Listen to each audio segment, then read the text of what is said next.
Son illərədək torpaqlarımızın Ermənistan tərəfindən işğal altında saxlanılması və Qarabağdakı erməni separatizmi Azərbaycanda sabitliyə ən böyük təhdididir.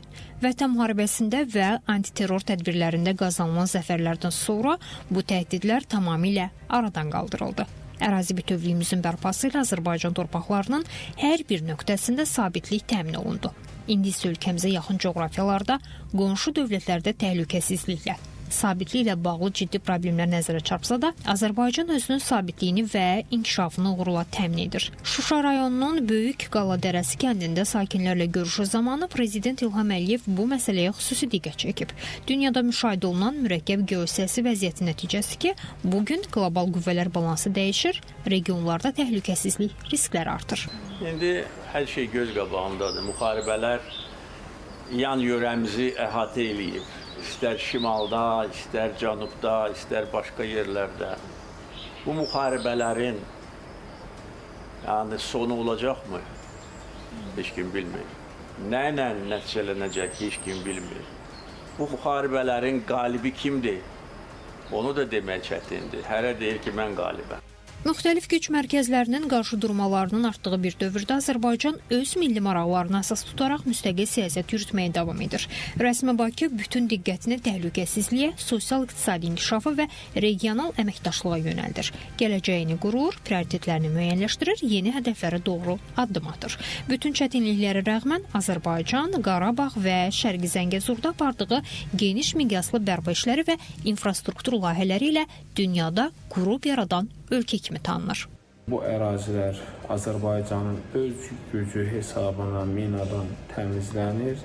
Yəni söhbət 1,5 milyon minadan gedir və eyni zamanda bugün bu ərazilər geniş bir formada bərpa olunur və yenidən qurulur.